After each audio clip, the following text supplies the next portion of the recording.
Bonjour, dans cette vidéo, vous allez découvrir les fonctionnalités relatives à l'automatisation des calculs sous Excel et notamment donc les formules conditionnelles et la fonction arrondie. Donc on va partir d'un exemple simple d'un extrait de corps de facture avec ici des articles donc il va falloir facturer. Les quantités et le prix unitaire brut donc sont des informations qui ont été saisies et je veux ici donc automatiser le reste de la facture. Donc je vais commencer ici par, le taux de remise et dans l'entreprise, le taux de remise est fonction des quantités commandées par le client. Donc en fait, l'hypothèse est ici, je n'accorde 10 de remise que si les quantités sont supérieures à 50. Donc je distingue 2 hypothèses. Première hypothèse, si les quantités sont inférieures à 50, alors le client aura 0 de taux de remise et si les quantités sont supérieures à 50, à ce moment-là, je lui accorderai 10 de taux de remise. Donc mathématiquement, si j'exprimais ici les phrases sous forme de tranches, voici le résultat. Donc entre 0 et 50, 0 et de 50 à plus l'infini, j'accorderai 10 Donc je vais considérer ici que l'hypothèse la plus basse, c'est la première tranche, et l'hypothèse la plus haute, c'est la deuxième. Donc j'ai deux façons ici de saisir ma formule. Parce que je n'ai que deux hypothèses de travail, je vais recourir à une formule conditionnelle simple. Donc je me positionne dans ma cellule, égale, et je vais donc ici recourir à la fonction si. Donc, si j'ouvre ma parenthèse, Excel ici me demande le test logique. Donc, comme je vais commencer par l'hypothèse la plus basse, mon test logique, c'est les quantités, donc qui sont en B2, sont inférieures à 50. Le test logique est saisi, alors, point virgule, Excel me demande la valeur si vraie. Donc, si B2 est inférieur à 50, quelle est la valeur? La valeur est 0%. Sinon, point virgule, quelle est la valeur si faux? Donc, si B2 n'est pas inférieur à 50, ça veut dire que les quantités sont supérieures à 50, et à ce moment-là, la valeur est 10%. Je ferme ma parenthèse et je valide. Donc ici, j'obtiens 10%, puisque mes quantités sont supérieures à 50, et si je saisis par exemple 10, j'obtiens 0%. Donc, dans ma formule ici, j'ai commencé par traiter l'hypothèse la plus basse, mais j'aurais pu aussi proposer de traiter l'hypothèse la plus haute, et à ce moment-là, ça modifie la formule de calcul. On va le faire. Ici, mon test logique, ce n'est plus B2 inférieur à 50, mais B2 supérieur ou égal à 50. Quelle est la valeur si vraie? Donc, quelle est la valeur si B2 est supérieur ou égal à 50? La valeur ici, c'est donc 10%. Sinon, quelle est la valeur si faux? Donc, si B2 n'est pas supérieur ou égal à 50, la valeur si faux est 0%. Je valide. Donc ici, j'obtiens bien 0%. Et si je ressaisis par exemple mes quantités 55, j'obtiens bien les 10%.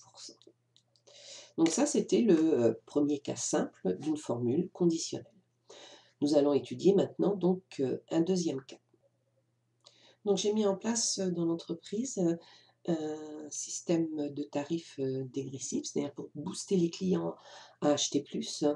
Donc je propose le tarif suivant. Donc si les quantités sont inférieures à 30, je n'accorde aucun taux de remise, donc 0%. Si par contre les quantités sont comprises entre 30 et 50, alors j'accorderai 10%. Et enfin, si les quantités sont supérieures à 50, alors j'accorderai donc 20%. Donc ici, je me retrouve avec 3 hypothèses de travail. 3 hypothèses de travail ici exprimées sous forme de tranches, donc de 0 à 30, 0%, de 30 à 50, 10%, et de 50 à plus l'infini, 20%. Donc ici, je vais considérer que la tranche la plus basse, c'est de 0 à 30. L'hypothèse la plus haute, c'est de 50 à plus l'infini, et l'hypothèse médiane, c'est entre 30 et 50. Donc première possibilité, ici, je vais devoir, pour pouvoir traiter les 3 hypothèses, là je vais devoir recourir donc à une formule conditionnelle imbriquée. C'est-à-dire que je vais devoir utiliser en fait 2 fonctions si. Donc je suis positionnée dans ma cellule, je saisis toujours égal si, et je vais par exemple commencer par traiter l'hypothèse basse. Donc si B2 est inférieur à 30, alors, donc point virgule, j'accorderai 0%, sinon, et donc là, je vais saisir un deuxième si et ouvrir une parenthèse. Je vais traiter l'hypothèse la plus haute. Donc si B2 est cette fois-ci supérieur ou égal à 50. Alors, j'accorde ici 20%.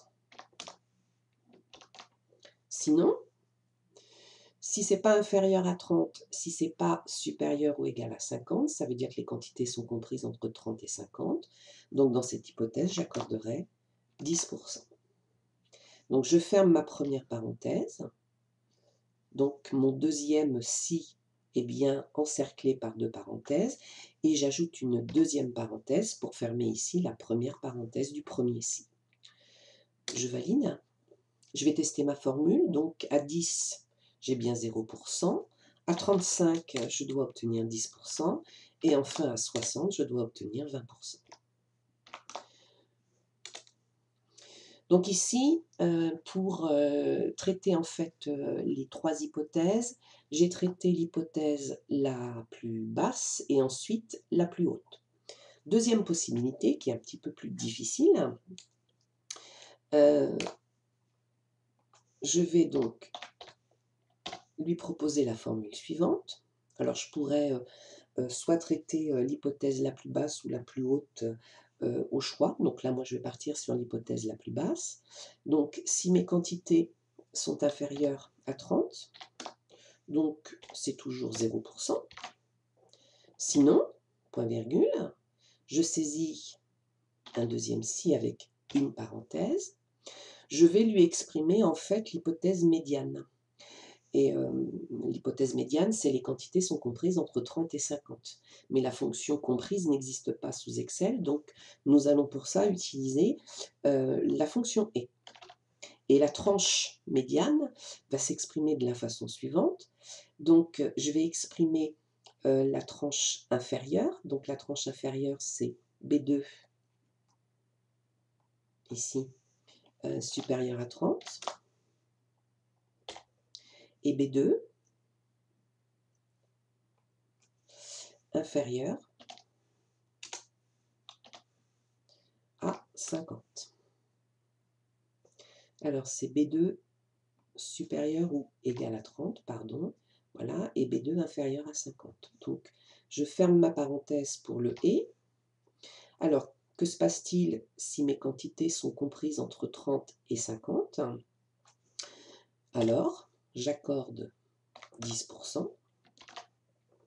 Sinon, point virgule, si les quantités ne sont pas inférieures à 30, si elles ne seront pas comprises entre 30 et 50, ça veut dire qu'elles sont supérieures à 50. Donc à ce moment-là, j'accorde 20%. Je ferme ma première parenthèse et je ferme ma deuxième parenthèse. Je valide.